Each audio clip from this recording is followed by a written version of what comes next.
तीसरी बार मोदी सरकार की आहट से पड़ोसी पाकिस्तान की नींद उड़ी हुई है। पाकिस्तान में इन दिनों बस एक ही चर्चा है, नरेंद्र मोदी तीसरी बार प्रधानमंत्री बने तो क्या पाकिस्तान के खिलाफ फैसला लेंगे? क्या 100 दिन के एजेंडे में पीओके उनके टॉप 5 की लिस्ट में शामिल होगा? क्या पीएम मोदी एक बड़ा कदम 100 दिन के भीतर उठाएंगे? पाकिस्तान में मीडिया जगत से लगातार लेकर सरकार और आम लोगों में पिछले 48 घंटे से बस यही बहस का मुद्दा है। और 2019 का इतिहास बताता है कि पीएम मोदी 100 दिन के अंदर पाकिस्तान की परेशानी बढ़ाने वाले कड़े और बड़े फैसले लेने से हिचकिचाते तो नहीं।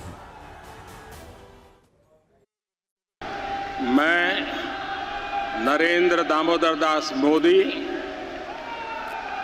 ईश्वर की शपथ लेता हूं। 2019 में जब नरेंद्र मोदी ने लगातार दूसरी बार प्रधानमंत्री पद की शपथ ली थी, तब 100 दिन के एजेंडे में एक ऐसा फैसला शामिल था जिसकी भनक तक पाकिस्तान को नहीं थी। जम्मू एंड कश्मीर के पीएको को आप भारत का हिस्सा नहीं मानते हो क्या?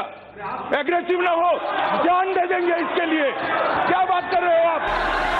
5 अगस्त 2019 को यानी पीएम बनने के ठीक 68 दिन बाद ही पीएम मोदी ने जम्मू कश्मीर से अनुच्छेद 370 को हटा दिया था। अब वो तीसरी बार प्रधानमंत्री बन सकते हैं, यह एहसास पाकिस्तान को करीने से हो रहा है। तो इस बार वो इस बुरे ख्याल में जी रहा है कि क्या पीएम मोदी उससे कब्जे वाले कश्मीर को वापस ले लेंगे। सुनिए, वहां के वरिष्ठ पत्रकार हामिद मीर अखंड भारत को लेकर अभी से क्या नैरेटिव चलाने लगे। इंडिया की जो पार्लियामेंट है वहां पर अखंड भारत यानी ग्रेटर इंडिया का नक्शा भी अवेजा कर दिया है। और अखंड भारत का मतलब ये है कि वो पाकिस्तान, बांग्लादेश, नेपाल, बर्मा, श्रीलंका और अफगानिस्तान, इन तमाम ममालिक को अपनी राजधानी समझते हैं और इन पर कब्जा करके वो अखंड भारत का हिस्सा बनाना चाहते हैं। मोदी अगर प्रधानमंत्री बने तो वो क्या कड़े और बड़े फैसले लेंगे, ये अभी किसी को नहीं मालूम। लेकिन ये बात सही है कि पूरे चुनाव में पीओके एक बड़ा मुद्दा रहा है। खुद पीएम मोदी ने कई मंचों से इसका जिक्र किया है। अनुच्छेद 370 हटाने की पटकथा लिखने वाले गृह मंत्री अमित शाह ने खुद टीवी 9 भारतवर्ष पर कहा था कि पीओके वापस लेना मोदी सरकार का एजेंडा है। पीओके पर आप इस बार खुलकर बोल रहे हैं, वहां आजादी के नारे लग रहे हैं, अलग अलग चीजें देखने को मिल रही हैं, काफी आक्रोश है। पीओके को लेकर क्या स्ट्रैटेजी है? नंबर 1, इस बार यह समझा जा रहा है कि पीओके जो है वो एक सरकार का अगला एजेंडा है, इसमें कुछ ना कुछ होगा। देखिए, भारत की हर सरकार का एजेंडा पीओके होना चाहिए, क्योंकि पीओके भारत का हिस्सा है और हमारी देश की संसद का कमिटमेंट है और भारतीय जनता पार्टी का तो पक्का कमिटमेंट है कि पाक ऑक्यूपाई कश्मीर भारत का हिस्सा है, उसको वापस लाना चाहिए। प्रधानमंत्री मोदी और गृह मंत्री अमित शाह के इन्हीं बयानों से पाकिस्तान में नतीजों से पहले खलबली मची है और वहां से बैठकर भारत विरोधी दुष्प्रचार अभी से तेज है।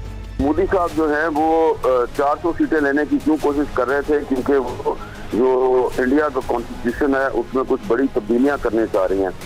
तो इसके लिए उनकी ये कोशिश थी कि न सिर्फ ये कि हिंदुस्तान जो है उसका नाम तब्दील कर दिया जाए, उसका आइन तब्दील कर दिया जाए, इस रियासत को एक प्योर हिंदू मजहबी रियासत बना दिया जाए। टीवी न्यूज के अलावा पाकिस्तान के प्रिंट मीडिया में तीसरी बार मोदी सरकार की आहट से कितनी बेचैनी है, ये भी सुनिए। पाकिस्तान के अखबार डॉन न्यूज ने लिखा है, भारत में एग्जिट पोल का रिकॉर्ड खराब है क्योंकि उनके चुनाव नतीजे अक्सर गलत होते हैं। एक्सपर्ट्स का कहना है कि इतने बड़े और विविधता वाले देश में एग्जिट पोल का सही होना एक चुनौती है।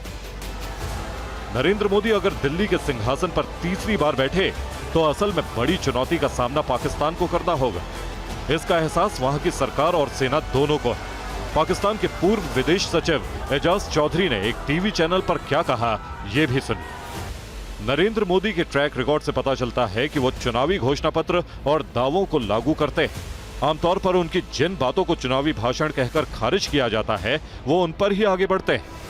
ऐसे में मुझे लगता है कि इस बार उनकी सरकार का एक लक्ष्य भारत को एक हिंदू राष्ट्र बनाना होगा। दूसरा, वो पाकिस्तान के प्रति आक्रामक नीति अपनाएंगे, जिसका जिक्र वो घुसकर मारेंगे के साथ करते हैं।